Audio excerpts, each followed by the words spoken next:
In 2011, Fujifilm introduced the first X series camera, the X100. With 12 megapixels of fixed lens and classic retro rangefinder styling, it was no surprise that the camera was a hit. Street photographers everywhere rejoiced. It was recognized and won awards for its innovation and design, a design that has continued, luckily, with each release, including the newest X100V. Here, we see many of the design features we fell in love with 9 years ago. A fixed 23mm lens, aperture control wheel with markings, physical dials, the retro timer switch, which is used to change the viewfinder modes, silver and black color scheme, a leaf shutter, which allowed for shooting with flash over the usual maximum sync speed. Well, the newest X100V has all these features and more. The X100V is a magical camera. How are you doing?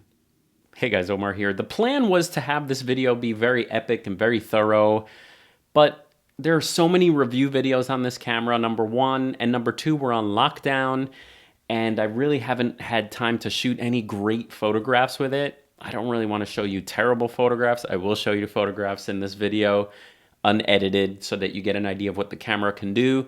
So first of all, kudos to Fujifilm for not changing the X100 line, for pretty much keeping it faithful to the original 2011 release. So I love that it still has the same styling and that it looks like an old rangefinder camera. This is what got everyone excited in 2011. So here's what I love about the camera and maybe what my hang-ups with the camera are in case you're thinking about it. Number one, I love the styling. It's beautiful. It's great to look at, it's great to hold, and for those of us that are shallow and love the way our camera looks, win. Two, image quality, of course, is number two. So first of all, how beautiful the camera is, and number two is image quality, should be flip-flopped. Usually image quality is more important, but not with this camera. It's how you look. Look at me, look how beautiful I look just next to it. Image quality, of course, the JPEGs are beautiful, the same Fujifilm story, so I'm really happy with that. That's number two. Three, after those two, the third thing I love is the design of the flip screen. I hope more companies will steal this idea and have this streamlined, beautiful, I just love what they did, that it doesn't even look like it has a flip screen at all. And I'm okay with it not being a full articulating screen. That's not what this camera's for. It's not for vlogging. But when I was shooting street or shooting a puddle or something, I do love flipping the screen out like this. So I love this flippy flip screen. So it works great. So that's my number three. My number four, the fourth thing I was impressed with using the X100V is the brand new lens, especially shooting close.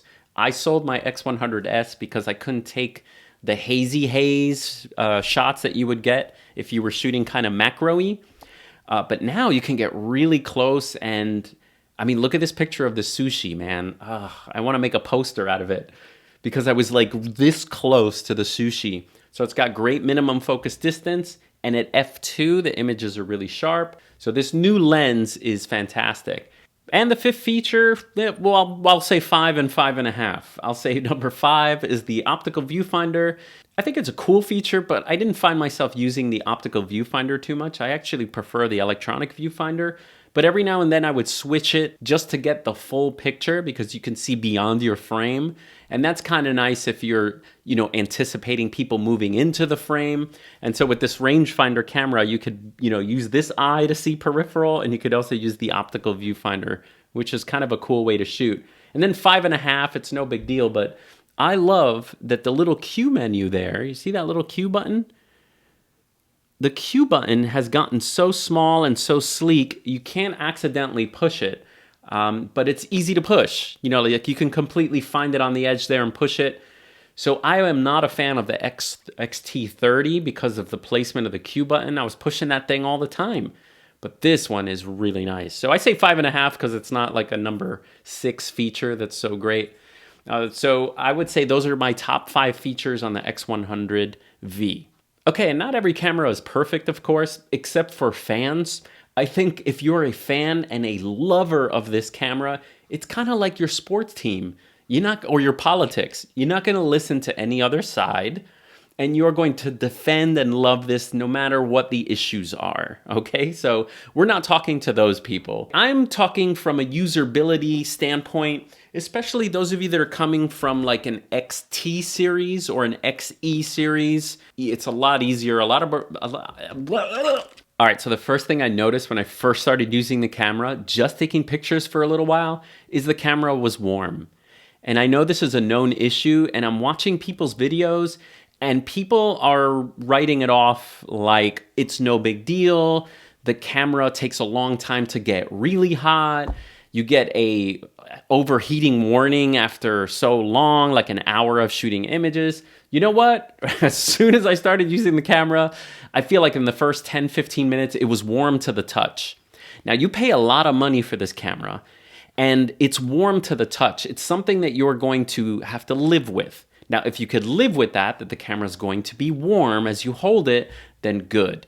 And it's not even that hot out. If you're out in the summer, this camera is going to get super hot. So overheating is not an issue, but camera warmness is, if you know what I mean. So I know myself personally, that's something that would annoy me, that the camera is warm just from normal usage.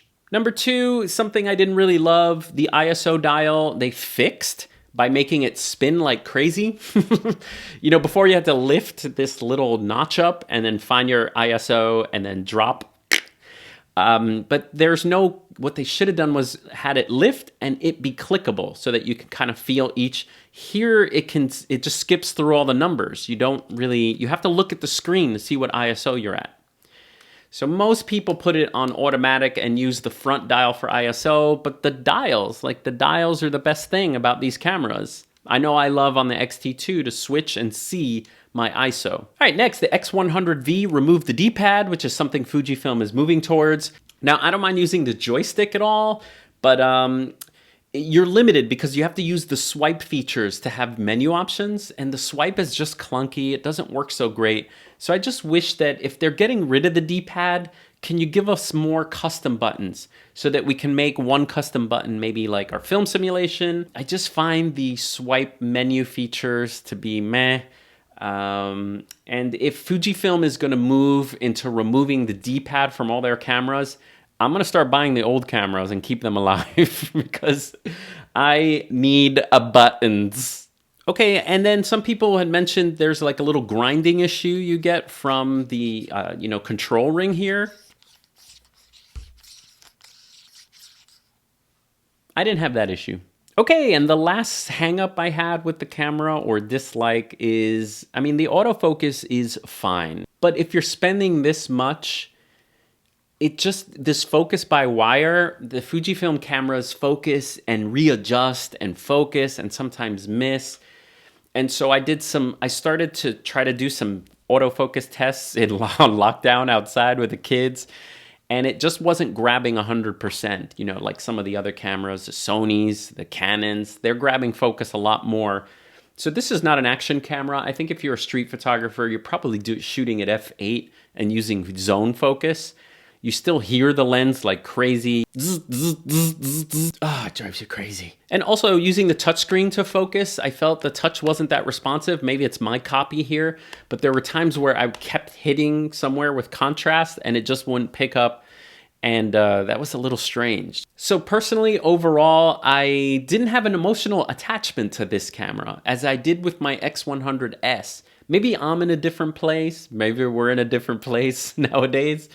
But I find that my X series, XT series cameras are just so much more versatile that I would put my money towards lenses and having, you could buy a pancake lens for one of your XT cameras and make it like one of these. So I understand the love for the X100 series. I love my X100S, but the practical side of me, the side that likes to have versatility and have a camera that can do more than just 23 millimeters, I just see this as a fun grab and go if you have the funds for it.